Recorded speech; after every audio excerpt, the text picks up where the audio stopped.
The crooked fingers of Pearl Wilson trembled as she plucked the linens from the clothesline, the harsh whispers of the townsfolk carrying on the wind like tumbleweeds across the dusty streets of Copper Creek, Arizona Territory.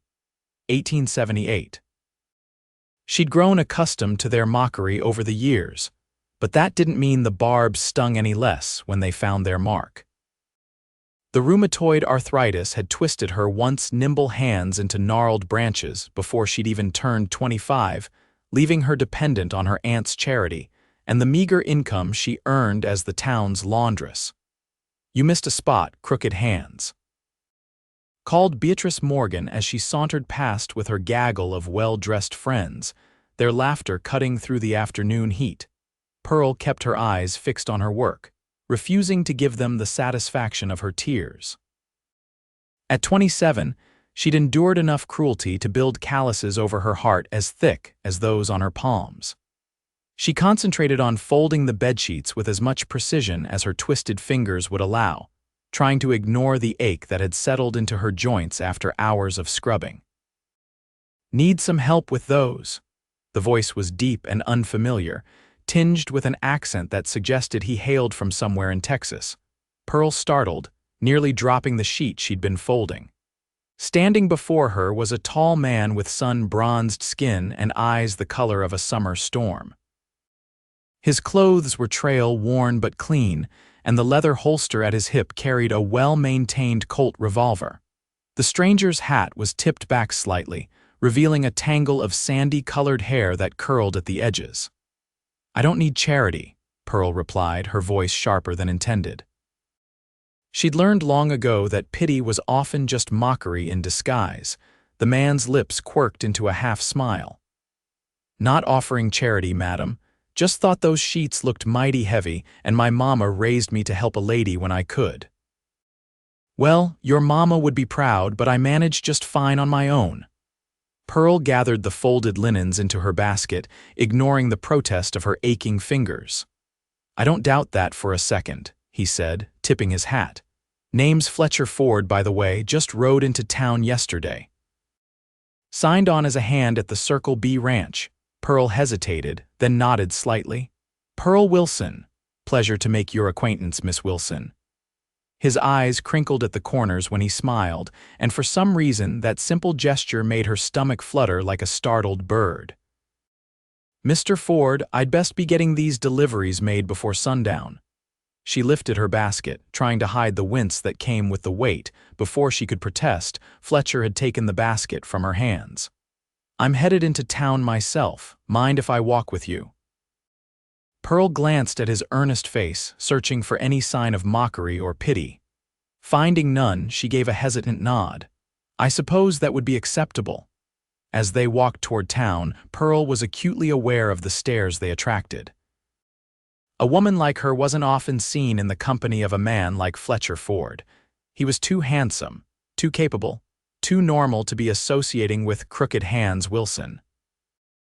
"You must be new to these parts if you're willing to be seen with the town cripple," she said quietly, the words escaping before she could stop them. Fletcher's stride faltered slightly. "I don't see any cripple here, Miss Wilson. Just a hard-working lady who could use an extra pair of hands now and again. You're being kind, Mr. Ford, but we both know the truth." She held up her twisted hands as evidence, the fingers bent at unnatural angles, the knuckles swollen and red. Fletcher stopped walking and turned to face her. His eyes held her steady, unflinching. "Those hands tell me you're stronger than most folks I've met. They tell me you've faced pain that would break lesser people and you're still standing. That's not something to hide, Miss Wilson." Pearl felt her cheeks warm under his intense gaze. No one had ever looked at her hands and seen strength before. "I should get these delivered," she murmured, breaking the spell between them. Fletcher nodded, resuming their walk. "How long have you been in Copper Creek?" "All my life. My parents passed when I was 16 and my aunt took me in." "When my hands..." She flexed them slightly, grimacing at the familiar pain. "When they got like this, she helped me set up the laundry business. That's mighty decent of her. Aunt Martha's a good woman, the only one who didn't treat me different when the arthritis set in." They arrived at the dry goods store, Pearl's first delivery. Fletcher waited patiently as she completed her transaction, ignoring the curious stares from the shopkeeper's wife. As they continued down the main street, Pearl found herself sharing more about her life than she'd intended. There was something about Fletcher Ford that made her feel at ease, despite her usual wariness around strangers. "I never understood why folks need to make others feel small just to make themselves feel big," Fletcher commented after Pearl recounted some of the crueler nicknames she'd acquired over the years. "People fear what they don't understand," Pearl replied, "and they don't understand these." She held up her hands again. Fletcher studied them thoughtfully. "May I?" he asked, gesturing toward her hands. Hesitantly, Pearl extended her right hand. His touch was gentle as he cradled her twisted fingers in his calloused palm. Unlike others who recoiled from her deformity, Fletcher examined her hand with the careful attention of someone studying a precious artifact. "My grandma had hands like these," he said softly. "Worked the ranch her whole life, raised 5 children, and could still outshoot most men in the county, even when her fingers wouldn't straighten anymore." "She sounds remarkable," Pearl whispered. "She was. And she'd have liked you, I reckon." Fletcher carefully released her hand, and Pearl felt the absence of his warmth immediately. By the time they'd completed all her deliveries, the sun was beginning to dip behind the mountains, painting the sky in shades of amber and gold.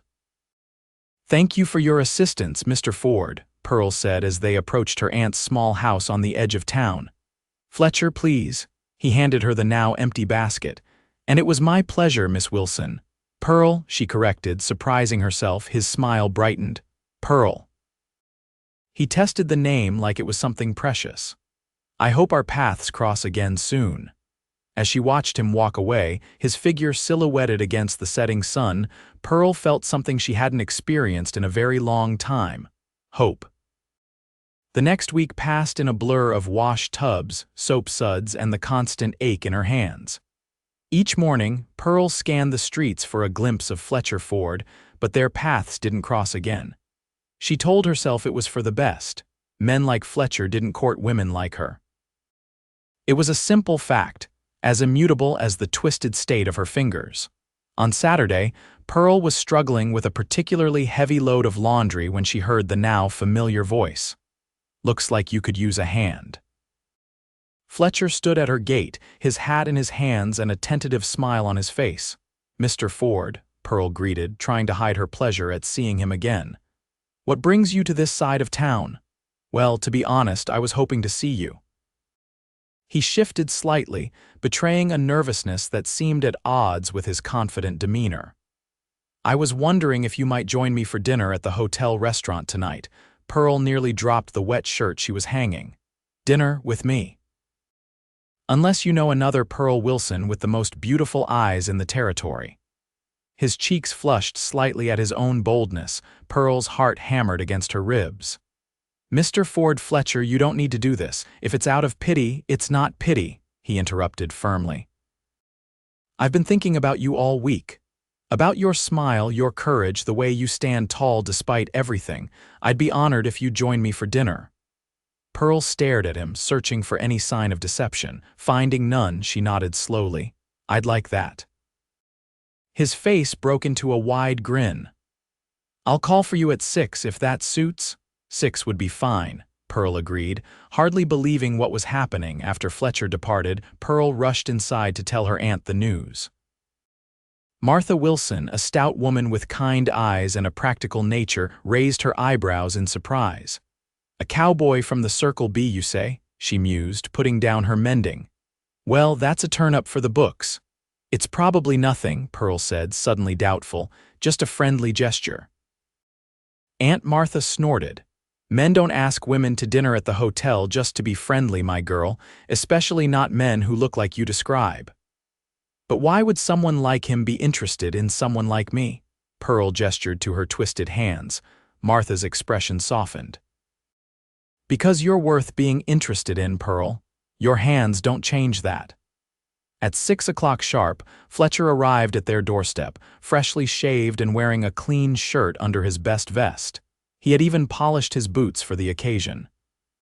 Aunt Martha gave him a thorough inspection before grudgingly approving his escort of her niece. The hotel restaurant was the finest establishment in Copper Creek, which wasn't saying much in a frontier town of less than 500 souls.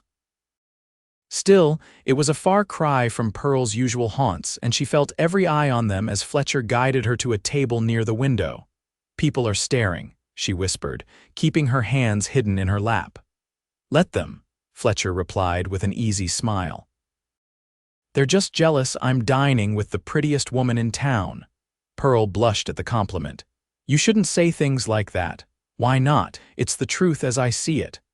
The waiter approached, eyebrows raised in surprise at seeing Pearl seated in the dining room. He hesitated before taking their order, his gaze flickering to Pearl's hands when she reached for her water glass. Fletcher noticed the look and his jaw tightened slightly. "Is there a problem?" he asked, his voice level but with an unmistakable edge. "No, sir, not at all," the waiter replied hastily before taking their orders and hurrying away. "You didn't have to do that," Pearl said, embarrassed. "Do what? Expect basic courtesy? You deserve that and more, Pearl." As they ate, Fletcher told her about growing up on his family's small ranch in Texas, his time riding with a cattle drive, and his hopes of saving enough to buy his own land someday. Pearl found herself captivated by his stories and the animated way he told them, his hands sketching pictures in the air. "What about you?" he asked eventually. "What dreams does Pearl Wilson keep close to her heart?" The question caught her off guard. Dreams were a luxury she had abandoned years ago, along with any hope of a normal life. "I don't really think about such things," she admitted. "Everyone has dreams," Fletcher insisted gently. Pearl stared out the window at the darkening street. "Once I wanted to be a school teacher," she confessed. "I love books, you see, but then my hands." She trailed off with a small shrug. "You'd make a fine teacher," Fletcher said. "Your hands wouldn't stop you from sharing knowledge." "Perhaps not, but the parents would never allow their children to be taught by someone like me." Fletcher reached across the table, his hand palm up in invitation. After a moment's hesitation, Pearl placed her twisted fingers in his. "Their loss," he said simply. By the time Fletcher walked her home, the stars were scattered like diamond dust across the velvet sky. They paused at her gate, neither eager for the evening to end. "Thank you for dinner," Pearl said softly. "I can't remember the last time I enjoyed myself so much. The pleasure was all mine." Fletcher hesitated, then added, "I'd like to call on you again if you'll permit it." Pearl's heart leaped, but caution held her back. "Fletcher, I'm not sure that's wise. People will talk. Let them talk. I care about what you think, not them. It's not just that." Pearl forced herself to continue. "You're a handsome man with prospects. You should court a woman who can be a proper wife, who can work alongside you without being a burden." Fletcher's expression grew serious.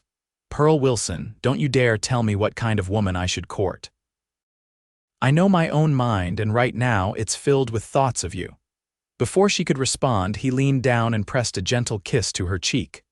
"Good night, Pearl. I'll see you soon." True to his word, Fletcher began calling on Pearl regularly. Every Sunday after church, he would appear at her door with flowers or a small trinket.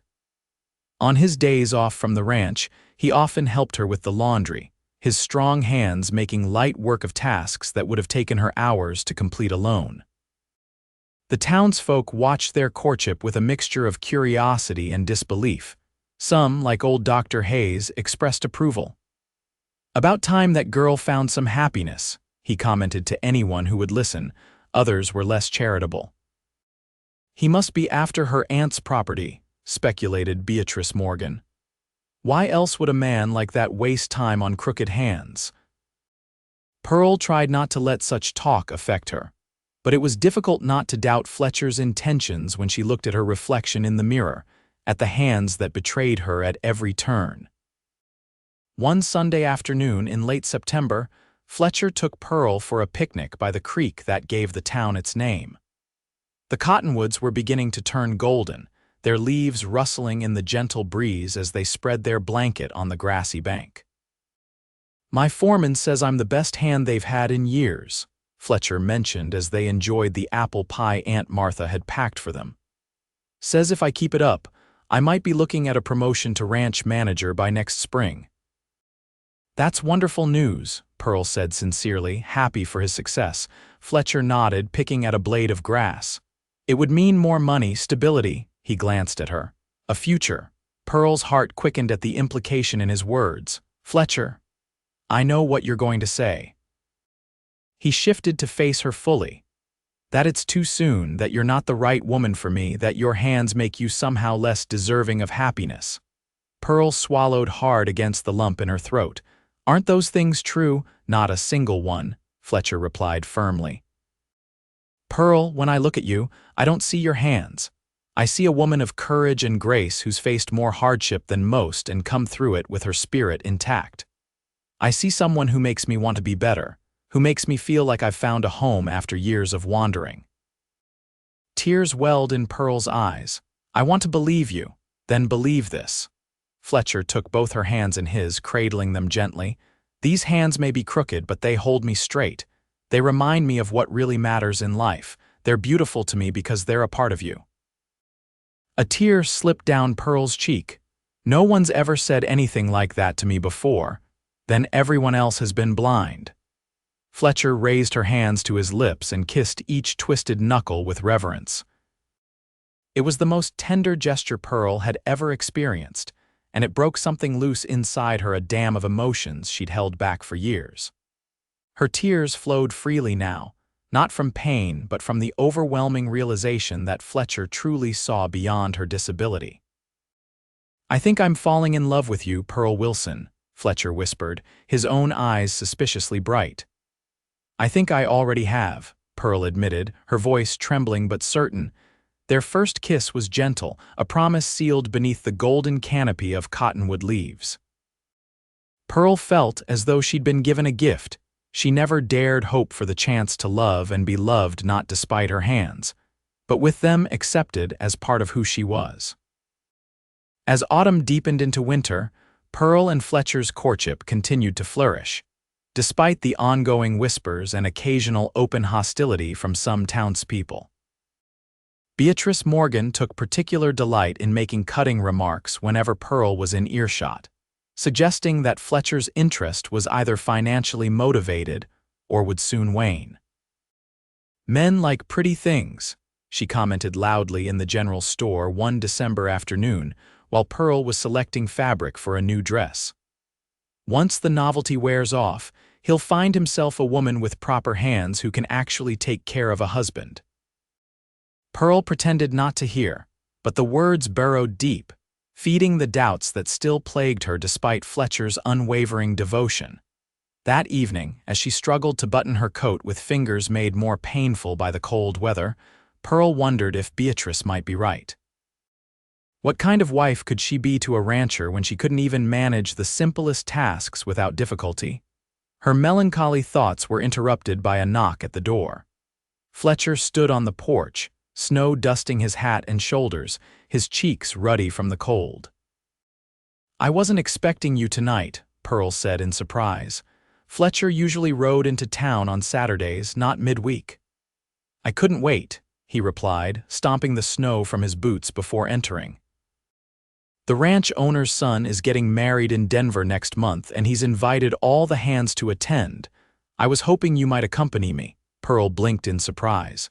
"Denver, that's quite a journey." 3 days by train," Fletcher confirmed. "We'd stay at a proper hotel, see the sights." It would be an adventure. The thought of traveling to a city as grand as Denver was both exciting and terrifying. Pearl had never been farther than 20 miles from Copper Creek in her entire life. "What about Aunt Martha? I can't leave her alone for so long." "I already spoke with her," Fletcher admitted with a sheepish smile. "She thinks it's a fine idea and said she'd stay with her friend Mrs. Parker while we're gone." Pearl's doubts resurfaced. "Would I be going as your—" She trailed off, unsure how to phrase the question. Fletcher's expression grew serious. I was hoping you'd go as my wife, Pearl. The world seemed to stop spinning for a moment as Pearl processed his words. Your wife, slowly, Fletcher lowered himself to one knee, taking her twisted hands in his. I had a whole speech planned, but looking at you now, words seem inadequate. I love you, Pearl Wilson. I want to build a life with you, face whatever comes our way together. Will you marry me? Pearl stared at him, her heart thundering in her chest. Fletcher, are you certain? My hands will never get better. They'll likely get worse with age. I've never been more certain of anything, he replied without hesitation. Your hands are part of you, and I love every part of you. But what about children? What about running a home? There are so many things I struggle with. Fletcher rose to his feet, cupping her face gently. We'll figure it out together. That's what marriage is, Pearl, finding ways to be stronger as two than we ever could be alone. Looking into his earnest gray eyes, Pearl felt her doubts begin to recede. This man, who could have chosen any woman, wanted her crooked hands and all. It defied everything she'd come to believe about her place in the world, but the truth of his love was written in every line of his face. Yes, she whispered, then louder. Yes, I'll marry you, Fletcher Ford. His answering smile was brighter than the sun on fresh snow. He reached into his pocket and produced a simple gold band. It was my grandmother's, the one with hands like yours. I've been carrying it since the day we met. As he slipped the ring onto her finger, adjusting it carefully over her swollen knuckle, Pearl felt a sense of rightness she'd never known before. This was her future, unexpected, challenging, but filled with a love she never thought possible. The news of their engagement spread through Copper Creek like wildfire. Most offered congratulations, though some still muttered their doubts behind closed doors. Pearl was surprised when Dr. Hayes invited them both to his home for dinner, presenting them with a bottle of fine whiskey as an engagement gift. My wife had the same condition, the elderly doctor confided as they sat before his fireplace. Rheumatoid arthritis took her hands piece by piece, but it never touched her spirit. She lived a full life, raised our children, and was the best partner a man could ask for. He fixed Fletcher with an approving look. You're a wise man to see beyond the surface, son. The doctor's words gave Pearl a new perspective on her future. If Mrs. Hayes had managed motherhood and running a household despite her condition, perhaps Pearl could too. With the wedding date set for the week before Christmas, preparations began in earnest. Aunt Martha and Pearl worked on her wedding dress together, adapting the design to buttons Pearl could manage with her limited dexterity. Fletcher, meanwhile, secured a small cabin on the outskirts of the Circle B ranch where they would begin their married life. 3 days before the wedding, disaster struck. Pearl was carrying a basket of clean laundry when she slipped on a patch of ice outside their home. She fell heavily, landing on her already vulnerable hands. The pain was immediate and excruciating, worse than anything she had experienced before. Aunt Martha summoned Dr. Hayes, who examined Pearl's swollen, discolored hands with a grave expression. You've damaged the joints further, he pronounced. I'm afraid this is a significant setback. The right hand, especially that middle finger, appears to be dislocated. Pearl bit back tears as the doctor carefully splinted her hands. All she could think about was Fletcher, waiting at the altar for a bride who couldn't even hold her own bouquet. The wedding, she whispered brokenly, we'll have to postpone. Nonsense, Aunt Martha declared firmly. Your hands will heal. The wedding proceeds as planned. But as the day wore on and the pain continued to throb through her splinted fingers, Pearl's resolve weakened. When Fletcher arrived that evening, his face creased with concern after hearing about her accident. She couldn't hold back her fears any longer. Look at me, she said bitterly, holding up her bandaged hands. I can't even dress myself now. How can I be a wife to you like this? Maybe this is a sign that we're making a mistake. Fletcher's expression hardened. Don't talk like that. This doesn't change anything. It changes everything, Pearl cried, weeks of suppressed anxiety finally breaking free. I won't subject you to a lifetime of caring for a cripple. You deserve better than that. What I deserve, Fletcher replied, his voice tight with emotion, is to be allowed to love the woman I've chosen. I'm not marrying your hands, Pearl. I'm marrying your heart, your mind, your soul. My hands are part of who I am, Pearl insisted. Yes, they are. They're the hands that worked tirelessly to build a business from nothing. They're the hands that hold books with such care I can see how much you treasure what's inside them. They're the hands that reach for mine without hesitation now, when once you hid them away. Fletcher knelt before her chair. They may be crooked, Pearl, but they hold me straight. They remind me to be grateful for what matters most in this life. He gently took her bandaged hands in his. If you truly don't want to marry me, I'll respect that, but don't push me away because you think you're protecting me from something. There's nothing about you I need protection from. Pearl looked into his eyes and saw nothing but sincerity and love. The doubts that had plagued her since childhood began to dissolve, washed away by the steady certainty of Fletcher's devotion. I want to marry you, she whispered. More than anything. Fletcher's smile was like sunrise breaking over the mountains. Then that's all that matters. The wedding took place as planned in Copper Creek's small church, decorated with pine boughs and red ribbons for the Christmas season. Pearl wore the cream-colored dress she and her aunt had labored over, her bandaged hands cradling a simple bouquet of winter holly. As she walked down the aisle toward Fletcher, Pearl was aware of the whispers and stares from some of the townsfolk. But for once, they didn't matter. Nothing mattered except the man waiting for her at the altar, his eyes shining with a love that accepted her completely. I, Fletcher, take you, Pearl, he vowed in a clear, strong voice that carried to the rafters, to be my lawfully wedded wife, to have and to hold from this day forward, for better, for worse, for richer, for poorer, in sickness and in health, to love and to cherish, till death do us part. When it came time for Pearl to speak her vows, her voice trembled only slightly. I, Pearl, take you, Fletcher, to be my lawfully wedded husband. She looked down at her bandaged hands, then back up at Fletcher's steady gaze. To have and to hold as best I can from this day forward. A ripple of laughter moved through the congregation at her small joke, breaking the tension. Fletcher squeezed her hands gently, his eyes crinkling with shared mirth. You may kiss the bride, the Reverend proclaimed when their vows were complete. Fletcher cupped Pearl's face with tender care and sealed their union with a kiss that promised a lifetime of understanding and devotion. The reception was held at the hotel, where even Beatrice Morgan was civil, if not entirely warm. Dr. Hayes proposed a toast to the newlyweds, his words touching on resilience and the true meaning of partnership in a way that brought tears to many eyes. Later that night, as Fletcher carried Pearl across the threshold of their new cabin, she felt a sense of homecoming unlike anything she'd experienced before. The small space was humble but warm, with a cheerful fire crackling in the hearth and simple, sturdy furniture that spoke of Fletcher's practical nature. Welcome home, Mrs. Ford, Fletcher said, setting her carefully on her feet. Pearl looked around at the cabin that would be their first home together, noting the small adaptations Fletcher had already made, larger doorknobs that would be easier for her to grip, a pump handle at the sink that had been modified for someone with limited dexterity.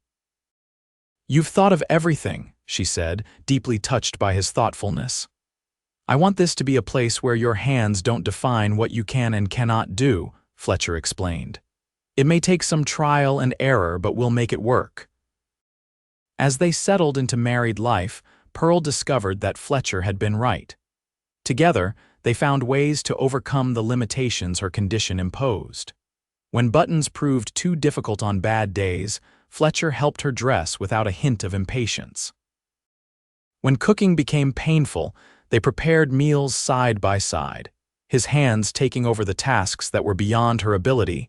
By spring, Pearl had begun teaching reading to the children of the ranch hands on Sunday afternoons. By summer, she had 3 regular pupils from town as well, children whose parents valued education over prejudice. One evening in late autumn, as they sat on their small porch watching the sunset paint the mountains gold, Fletcher took Pearl's hands in his. Her joints were particularly painful that day, the change in weather exacerbating her condition as it often did. "You know," he said thoughtfully as he gently massaged her aching fingers, "I've been thinking about what you said when we first met, about people fearing what they don't understand." Pearl nodded, leaning her head against his shoulder. "It's human nature, I suppose." "Maybe so, but it doesn't have to be that way." Fletcher's expression was contemplative. "I've noticed how the children you teach don't shy away from your hands anymore. They just accept them as part of who you are." "Children adapt quickly," Pearl agreed. "They're less set in their judgments than adults." "Exactly." Fletcher's eyes lit up with an idea. "What if we converted the old bunkhouse into a proper schoolroom?" The ranch owner mentioned he's concerned about his grandchildren's education now that they're moving here from back east. "You could teach them, and any other children who wanted to attend." Pearl straightened, considering the possibility. "A school here on the ranch, why not?" "You're a natural teacher, Pearl. The way you explain things makes even the most difficult concepts clear. It wouldn't be the same as teaching in a town school, but it would be a start." The idea took root in Pearl's imagination, growing stronger as she considered the possibilities. "We could charge a small fee for children from town, enough to buy books and supplies. And I could build desks that winter when ranch work slows down," Fletcher added, caught up in her enthusiasm. As they planned their future that evening, Pearl realized how far she had come from the woman who hid her hands and her dreams from the world. Fletcher had given her many gifts in their first year of marriage, but perhaps the greatest was the confidence to see herself as capable rather than limited. "Thank you," she said softly, interrupting Fletcher's animated description of how they could arrange the schoolroom. "For what?" he asked, puzzled. "For seeing me. Really seeing me when no one else did." Fletcher's expression softened. He raised her hands to his lips and kissed each crooked finger with the same reverence he had shown on the day he first declared his love. "These hands may be twisted by pain," he said, "but they've never once let me fall. They hold me straight, Pearl Ford, they always will." As the first snowflakes of winter began to drift down around their small cabin, Pearl leaned into her husband's embrace, her crooked hands resting in his strong ones. Together, they had built something that defied the expectations of everyone in Copper Creek, a marriage of equals. A love that saw beyond physical limitations to the true worth of a person's heart. And as Fletcher's arms tightened around her, Pearl knew with absolute certainty that her twisted hands had finally led her exactly where she was meant to be home.